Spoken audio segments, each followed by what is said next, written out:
Olá, estudante. Tudo bem? Eu sou Eliane, sua professora de Geografia. E nós vamos falar um pouco mais nessa aula de hoje para os alunos do 8º ano do ensino fundamental e falar mais sobre a América Latina. Nas nossas últimas aulas, nós falamos sobre a América Anglo-Saxônica. Nas próximas aulas, na próxima, nós vamos estar fazendo um paralelo sobre essas duas Américas, ok? Vamos lá? Então, aqui no mapa, mostrando para a gente a América Latina.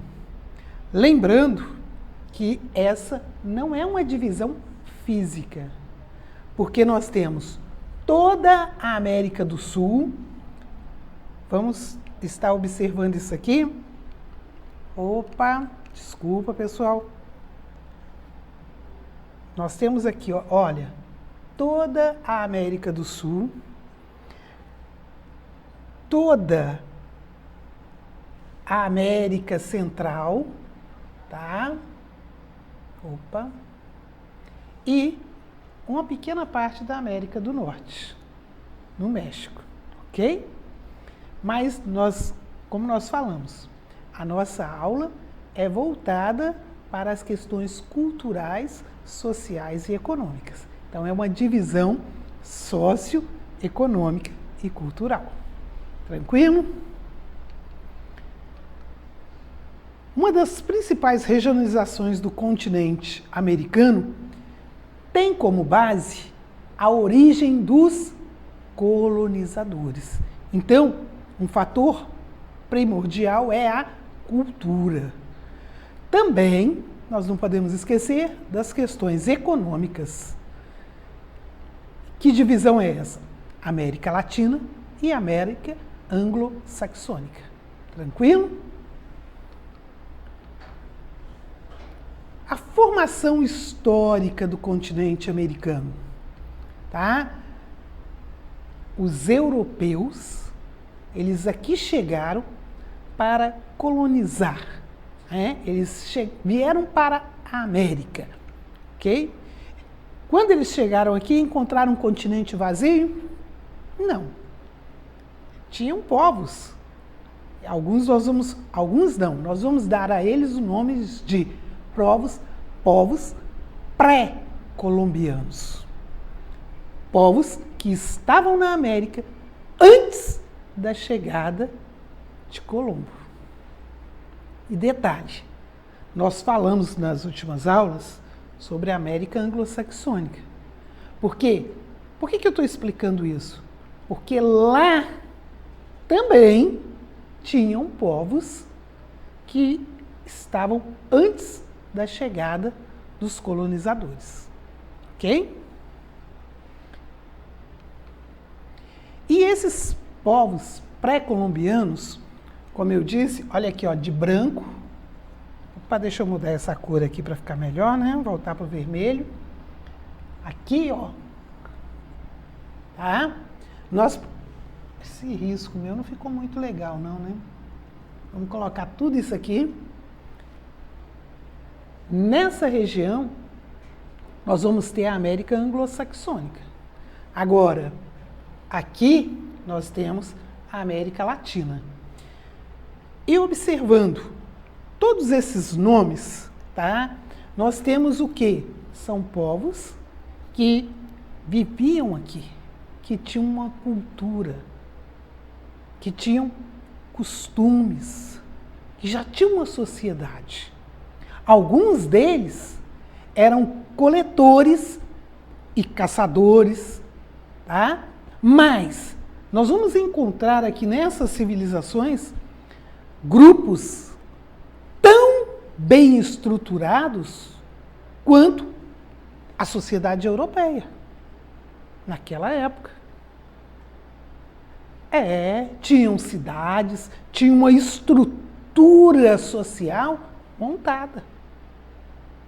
Então, muitas das vezes, por não conhecermos, nós vamos valorizar o que tem lá fora e não valorizamos o que é da nossa terra.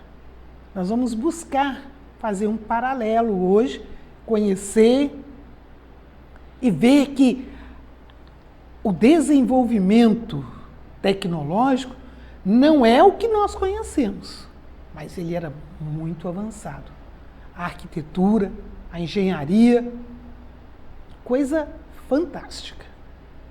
E povos que estavam aqui muito antes do colonizador chegar. Mesmo na América Latina. Ok? A maioria das populações nativas da América vivia da caça, da pesca, da coleta de frutos e vegetais e da agricultura. Como é o caso da grande maioria dos índios que vivem, por exemplo, no território brasileiro. Mas nem por isso eu posso dizer que eles não tinham uma estrutura social. Tinham sim. Eles tinham o chefe da tribo, tinham os guerreiros, tinham o pajé, o líder religioso. Eles tinham toda uma estrutura social muito bem montada. Era diferente do que mostrava e do que vivia a cultura europeia. Mas eles já tinham isso. E muitas das vezes nós não valorizamos tudo isso que eles mostram para a gente. Ok? Os povos incas, maias e astecas se diferenciavam por apresentar uma organização social complexa. Eles tinham uma estrutura social tão ou mais organizada que os países da Europa, que o próprio colonizador que aqui chegou. Ok? E esses povos, eles estão na América do Sul, eles estão na América Central e também lá na América do Norte, no México. E nós vamos ver algumas das suas construções para você ter uma ideia que remontam a mais de 2.000 anos atrás e construções com um grau de sofisticação, com um grau de tecnologia, de engenharia tão avançado que eu estudando, eu observei que o encaixe entre as pedras, ele era tão perfeito, sem o uso de nada para colar, só o encaixe e o peso das pedras. Era tão perfeito que nem um cartão, algo da finura de um cartão de crédito, você consegue atravessar entre as pedras. É importante a gente observar e valorizar. Por isso, você só valoriza aquilo que você conhece. Por isso que a leitura é importante. Você só valoriza o que você conhece. É por isso que é muito comum a gente ouvir falar dos vasos da China, de quadro do fulano de tal, de outras sociedades, as pirâmides do Egito, e não valorizamos aquilo que é nosso. Está aqui bem pertinho. Por que algumas pinturas antigas, as pinturas rupestres, são valorizadas lá de fora e nem mesmo sabemos o nome dos sítios que existem aqui dentro do território brasileiro? Nós procuramos saber lá de fora e não valorizar e não elevar aquilo que nós temos. Nós precisamos voltar o nosso olhar, ler mais, conhecer mais o que refere-se aos nossos ancestrais.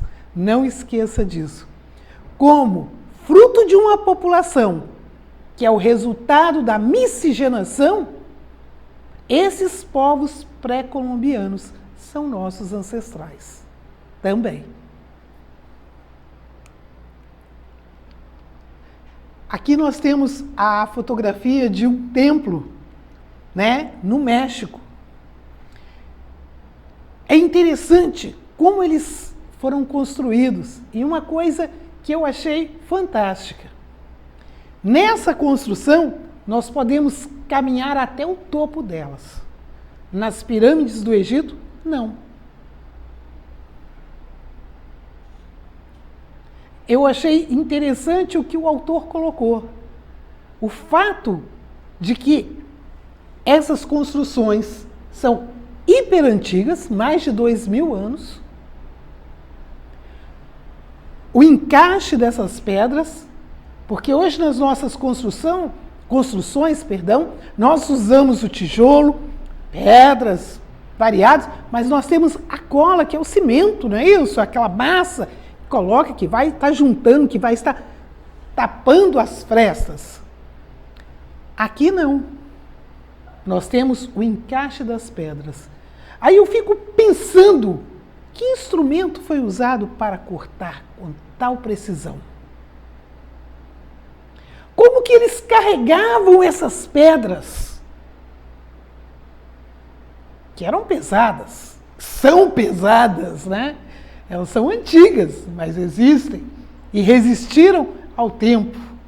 É necessário a gente pensar sobre isso. Na Guatemala, na América Central, olha só a construção. E o interessante, né? São construídas de forma que retinham água da chuva, para que pudesse estar sendo abastecendo os povos ali. E às vezes eu fico pensando nas pessoas que construíram isso aí.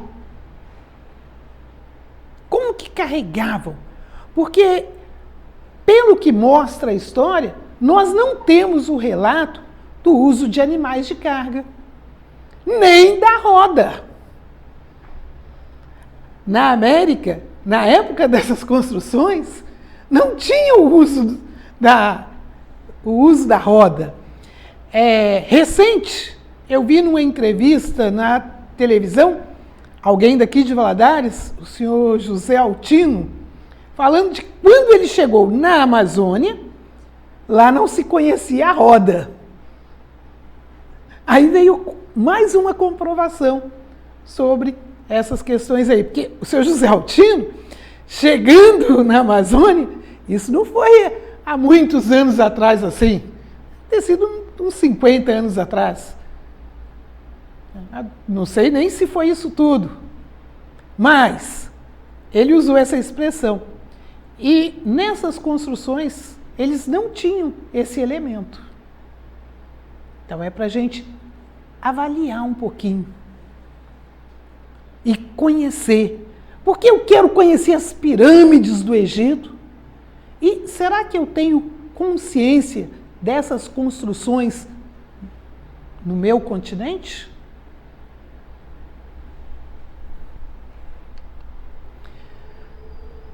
Grande pirâmide de Cholula, San Andrés Cholula, no México.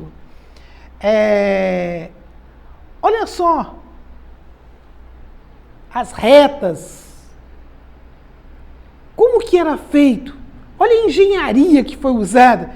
E isso aqui é interessante, porque próximo, tá, de região onde o relevo não é plano. Muitas dessas barreiras eram para armazenar a água. E eu fico pensando como que esse encaixe foi tão perfeito, sem o uso de colas. Quando eu falo a cola aqui, é o que nós chamamos a massa, né, que é feita com cimento. Então, nós podemos observar que o nosso continente, a estrutura dessa América Latina, do que nós chamamos de América Latina, ela é muito maior do que nós às vezes pensamos e falamos. Machu Picchu, no Peru, é importante. São ruínas, mas que mostram a grandeza desse povo. Ok? E a conquista do continente, né? A partir do século XVI, as potências europeias, Portugal, Espanha, Inglaterra, direcionaram suas conquistas territoriais para o Novo Mundo. Ok? E qual era o objetivo? Extrair os recursos naturais que aqui tinham. Então, você vai encontrar autores que vai dizer o seguinte: a América Latina sofreu uma colonização de exploração. Eu concordo com eles, mas também discordo, porque sofreu uma colonização de exploração, mas também houve um povoamento. Tanto houve que hoje nós temos a nossa sociedade. As sociedades atuais, né? Que não é só o Brasil. Muitas das populações aborígenas que viviam no continente foram exterminadas. Isso realmente aconteceu. Ok? Por causa de doenças, guerras, conflitos. E nós temos aqui um mapa mostrando, né, os povos sendo divididos pelos domínios dos povos europeus.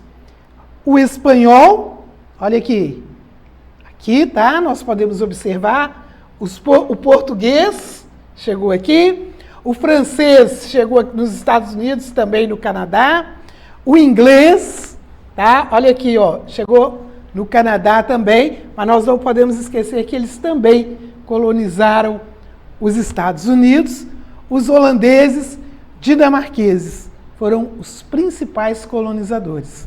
Ok? A América Latina, lembrando, povos latinos que nos colonizaram. Tranquilo? Nós vamos ficando por aqui nessa aula e até a próxima. Não esqueça de acessar a nossa plataforma SMED-GV. Basta você apontar a câmera do seu celular para a imagem que aparece no canto da tela. Se inscreva também no nosso canal no YouTube. Tchau, tchau!